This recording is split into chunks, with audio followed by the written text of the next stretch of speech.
Река обмелела. Пароходы с трудом пробирались по сузившемуся фарватеру.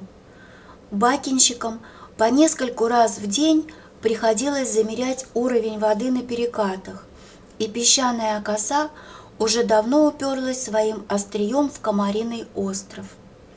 Заяц-простак наверняка ускакал по отмелям на берег.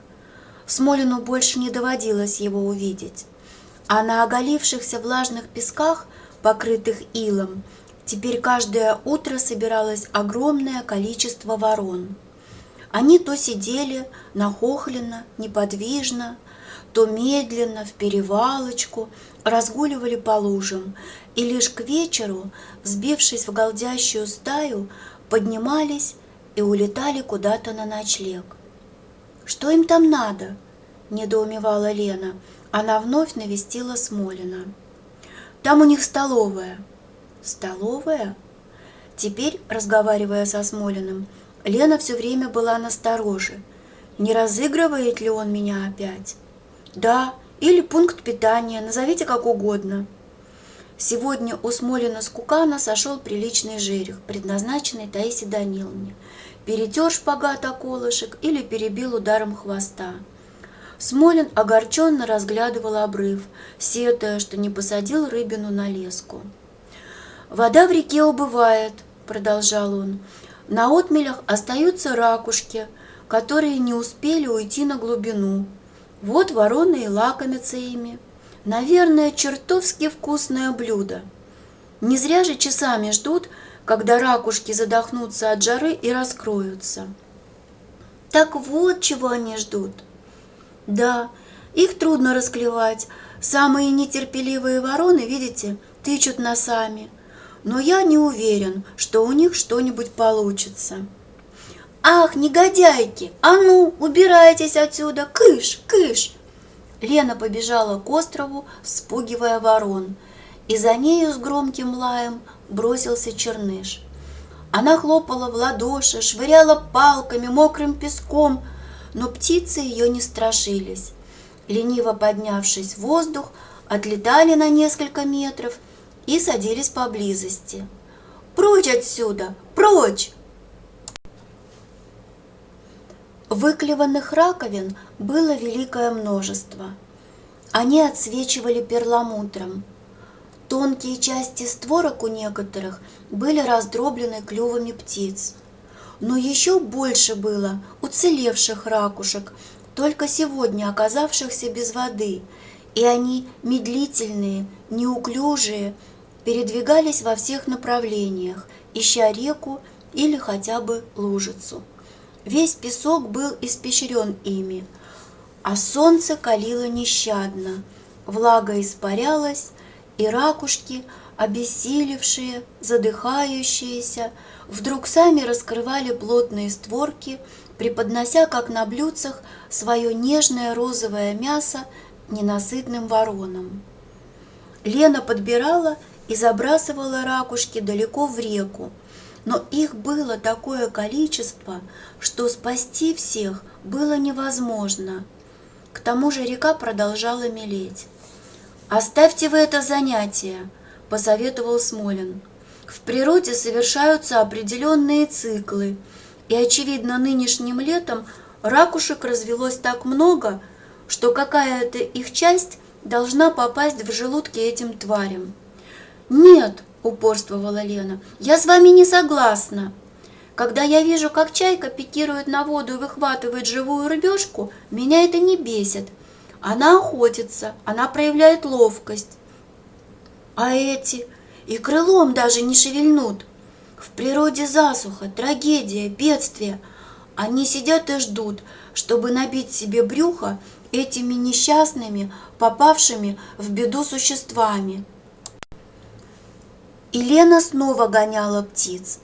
Насобирав полные пригоршни ракушек, относила их в реку.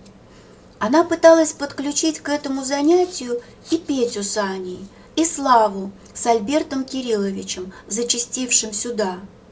Петя с Аней только улыбнулись, мол, новая блажь пришла Ленке в голову, и скоро ушли с песков. К тому же малыш требовал за собой постоянного догляда, а Слава и Альберт Кириллович, с ним Смолин тоже имел случай познакомиться, довольно долго разгуливали по отмелям, наклоняясь и расшвыривая ракушки. Причем Слава очень искусно пек блины, обучая этому Альберта Кирилловича. Но оба они были озабочены не судьбой ракушек, а совсем другим, и каждый из них выбрал удобное время, чтобы объясниться со Смолиным. Первым начал Слава, считающий, видимо, что у него на это больше прав. Довольно решительно пошел в атаку. «Вы женаты?» – спросил он Смолина, жонглируя ракушками. И в его тоне звучал не столько вопрос, сколько утверждение. Очевидно, навел справки, но до него дошли устаревшие сведения. «Женат», – подтвердил Смолин, решивший подразнить этого резкого, самоуверенного парня. «Зачем тогда кружите елке голову, если наперед знаете, что это ни к чему не приведет?» «С чего вы взяли, что я кружу ей голову?» Смолин прикреплял к поддергуше блесну-самоделку с 3 крючками и глядел на Славу с кажущимся безразличием. «Я приехал сюда, не зная ни ее, ни вас, отдыхаю, рыбачу. Я и шагу не сделал в ту сторону, чтобы познакомиться с вами». «Знаю, знаю», — раздраженно перебил его Слава. «Елка сама пришла к вам. Это было в грозу, когда она осталась одна, ей было страшно». «Страшно? Плохо вы знаете Лену, если думаете о ней так. И напрасно вы полагаете, что моя персона для нее что-то значит. Лена приходит не ко мне, к Чернышу, к птенцам, которых, правда, уже нет. Но у нее появились новые подопечные». Перестав жонглировать ракушками, Слава швырнул их в воду. «А почему вы решили, что это ни к чему не приведет?» Глаза Смолина насмешливо блеснули. «Разве женатость в наше время является чему-либо помехой?»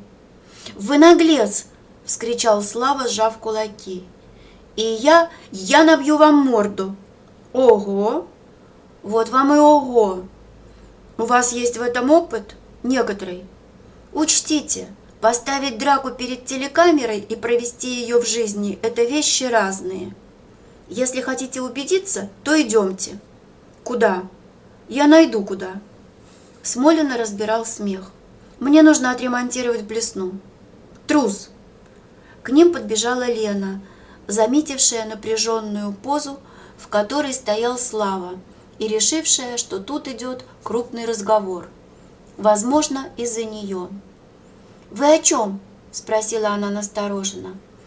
Смолин улыбнулся, пожав плечами, мол, ничего особенного не произошло, и опять занялся своим делом. А Слава, как застоявшийся конь, копал голой пяткой ямину в песке, пока на ее дне не выступила вода. «О чем?» Лена ждала, не отходила. «Да ни о чем!» Слава глянул на нее с обидой.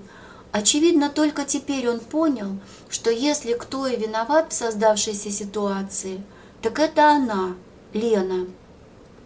Если бы сама не захотела, никто не заставил бы ее торчать тут, возле этого чужака. «Я подошел кое-что выяснить», – медленно заговорил он. «Помнишь, как ты нам представила его? Человек, который начал свою жизнь с нуля. Меня тогда это заинтересовало, и я все думал над этой фразой, не пригодится ли она где, не использовать ли в одной из передач. И вот пригодилась. Любопытнейшая задумка. Нелицеприятный разговор с родителями и их детьми, вступающими в жизнь. Все больше вдохновлялся он. Как это естественно, когда человек начинает с нуля, с первой ступеньки, и поднимается все выше, выше, своими усилиями, не подталкиваемый сзади. Учится, работает, достигает определенных должностей, званий.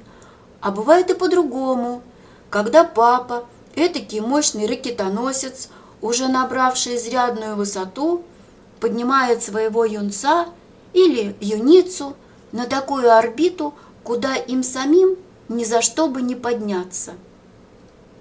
Он решил не щадить ее, подумал Смолин. Бьет в самую душу. Лена слушала напряженно. «Как ты считаешь, елка?» Невозмутимо продолжал Слава. «По-моему, может получиться прелюбопытнейшая передача, а? Пожалуй, я ее так и назову. О тех, кто начал свою жизнь с нуля. Вернее, о тех, кто не начал свою жизнь с нуля». «Это будет прелюбопытно, не сомневаюсь», — холодным мертвенным тоном произнесла Лена, заметно побледнев. «Особенно меня радует то, что главную роль юницы ты отводишь мне». Слава кисло ухмыльнулся. Недоброе выражение не исчезло с его лица. Лена опустила голову и пошла. Ракушки из ее рук сыпались одна за другой на песок. Смолин резко повернулся к Славе. «Послушайте, все, что вы сейчас говорили, довольно толково. Но почему бы вам не разразиться этой тирадой пораньше, скажем, год назад, когда конкурс был в силе и его результаты не были перечеркнуты? Ваше-то какое дело? Вам дали отставку, и у вас проснулась принципиальность, не так ли? Иначе бы вы молчали, да? Между прочим, это тоже прелюбопытнейшая тема для передачи. Идите вы. Еще одно слово, и я заужу вас этой блесной». Смолин взмахнул подергушей. С минуту они молча стояли друг против друга. С беззаботным видом, насвистывая, Слава пошел прочь, а Смолин поглядел ему вслед, и его твердые обветрившиеся губы тронула усмешка. «Уж не мне ли отведена роль Одиссея? Меньше всего я на это рассчитывал». А через некоторое время у него произошла беседа и с Альбертом Кирилловичем, который не в пример Славе вел себя корректно, вежливо, так что не сразу можно было и догадаться о цели его прихода. Альберта Кирилловича все звали по имени-отчеству, хотя он был тех же лет, что Смолин и Петя Бахтин. Его светлые волосы были гладко причесаны, взгляд карих глаз быстр и как бы рассеян. Сев к столу под навес, он попросил кипяченой воды из чайника. А узнав, что вода родниковая, посоветовал Смолину не употреблять ее часто. Ее химический состав неизвестен, возможны солевые отложения в организме. Свозите-ка вы ее на анализ в санэпидстанцию. Там быстренько выдадут характеристику, что она из себя представляет, и тогда можно не опасаться. «А не свозить ли на анализ здешний воздух?» – спросил Смолин. Альберт Кириллович заливисто рассмеялся. «Воздух у меня не вызывает сомнения. Не дышим, а упиваемся. Про городскую атмосферу и вспоминать не хочется». Узнав, очевидно, от Лены, что Смолин пилот, он умно, с хорошей осведомленностью заговорил о работе аэропорта, упоминая должностных лиц и те перемещения в штатном расписании, которые были произведены за последнее время, так как аэропорт модернизировался, поступали новые типы самолетов, удлинялись воздушные трассы, а прежние руководители все еще жили масштабами области. «Да, кое-кого заменили», – попыхивая папиросой и озабоченно морщиня лоб, говорил он. «А что делать? Что делать? С самолюбием отдельных лиц не приходится считаться. Молодые способные кадры теперь всюду идут на смену». Оценивающе поглядел на Смолина. «Вы не собираетесь перейти на наземную службу?» «Нет». «Понимаю, не налетались еще. Но рано или поздно придется. Авиация все время молодеет. Даже гражданская, о военной уж не говорю. И чем позднее вы решитесь на переход, тем труднее вам будет проявить себя на новой работе. Там тоже нужен талант. Это только кажется, что администратором может быть каждый». Вновь испытующе поглядел на Смолина. «А обстановка в нашем аэропорту для перехода сейчас благоприятная. Мне доподлинно известно, что те перемещения, о которых мы с вами знаем, не последние». Смолин сделал вид, что не уловил намека. Альберт Кириллович повел речь и о Лене. Это прекрасно, что она надумала провести отпуск здесь, а не в Луговом, где обычно отдыхают все наши. Одни и те же лица, одни и те же разговоры. Надоедает.